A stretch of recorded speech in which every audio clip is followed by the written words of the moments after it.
Selamat datang kembali. Kali ini kita mau bongkar satu konsep nih dari buku Nudge edisi terbaru. Namanya sludge. Iya betul. Ini dari bab 8 buku Thaler dan Sunstein. Nah, kita mau cari tahu nih, apa sih sebenarnya sludge ini? Di mana aja kita sering ketemu dan kenapa ini penting buat Anda? Intinya gini, sludge itu ya segala macam hambatan atau gesekan lah dalam suatu proses. Hambatan ya? Iya, yang bikin kita susah dapat apa yang kita mau. Kadang disengaja, kadang ya nggak sengaja aja gitu. Pokoknya hal-hal yang nyebelin dan menghalangi jalan kita. Oke, contoh deh, contoh. Pernah nggak sih Anda coba berhenti langganan sesuatu? Oh, sering itu. Daftarnya gampang banget, online klik-klik selesai. Tapi pas mau berhenti, Nah, harus nelpon, kadang nomornya susah dicari, atau malah nomor luar negeri. itu sludge banget kan? Kayak contoh langganan koran di London, di buku itu ya. Kayak sengaja gitu dibikin susah. Tepat. Beda banget sama kalau misalnya kita bisa batalin langganan cuma pakai email atau satu klik aja, itu praktik yang jauh lebih baik. Iyalah. Malah di beberapa tempat, kayak California sama New York, itu sampai ada aturannya loh. Kalau daftar bisa online, ya batalin juga harus bisa online. Oh, bagus itu. Jadi ada upaya melawan sludge yang disengaja ya. Betul. Regulasi bisa jadi salah satu caranya. Terus selain langganan, rabat atau cashback, itu juga sering jadi sludge kayaknya. Nah, iya. Yang klaimnya itu. Itu dia. Kelihatannya sih diskon bagus, tapi syaratnya, aduh, kirim stroke asli lah, gunting ini itu dari kemasan. Formulir panjang, iya kan? Bikin malas banget. Kayak jebakan nggak sih? Bisa jadi.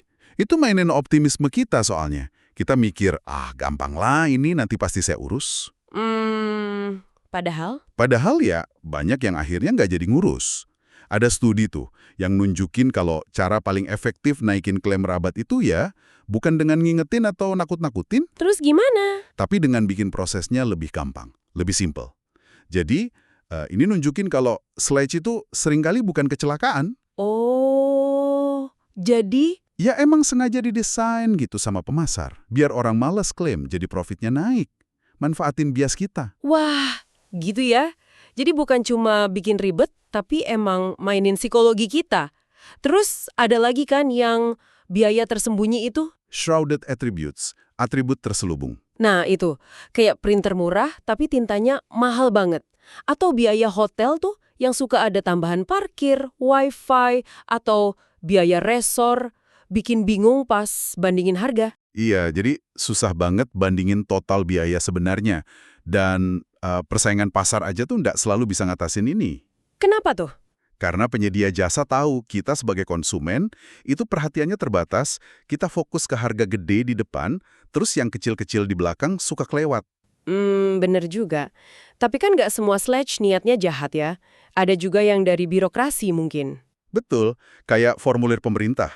Buat bantuan sosial atau izin usaha misalnya. Suka rumit banget kan? Iya ampun, panjang dan bahasanya susah. Nah, itu mungkin bukan sengaja mau nyusahin, tapi mungkin produk sampingan dari upaya jaga integritas program, biar nggak salah sasaran bantuannya gitu. Tapi dampaknya tetap aja ya, repot. Dampaknya nyata banget.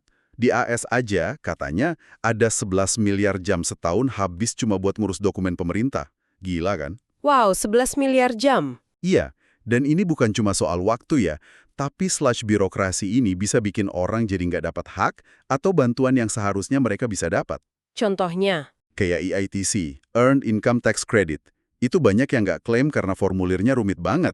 Akses jadi terhambat. wah ngomongin akses saya jadi kepikiran pendaftaran kuliah. Terutama yang bantuan finansialnya. Itu juga penuh sludge kayaknya. Oh iya, itu area yang krusial banget. Kerumitannya itu bisa bikin calon mahasiswa, apalagi dari keluarga kurang mampu, jadi mundur. Padahal mungkin dia pinter ya. Nah, ada studi menarik banget soal ini.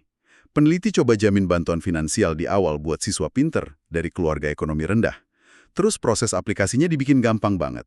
Hasilnya gimana? Jumlah pendaftar dari kelompok itu langsung lonjak drastis. Dari sekitar 26% jadi 68%. Padahal jumlah bantuannya sama aja loh. Serius? Cuma karena prosesnya gampang, Iya.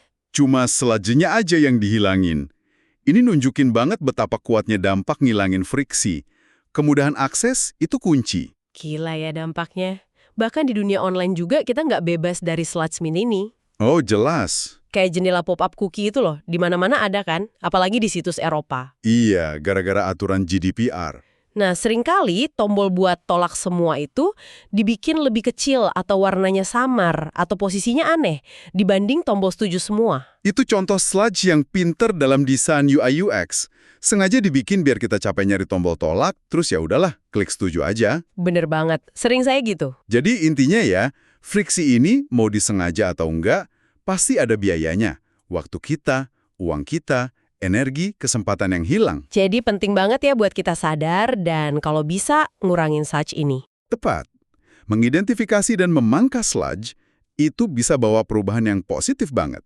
Jadi apa nih intinya buat Anda yang dengerin? Kayaknya perlu waspada ya sama sludge ini, ada di mana-mana soalnya. Iya, dari hal sepele kayak batalin langganan, sampai hal penting kayak ngurus bantuan pemerintah atau klaim asuransi. Dan ini nunjukin juga betapa pentingnya desain sebuah proses ya. Banget.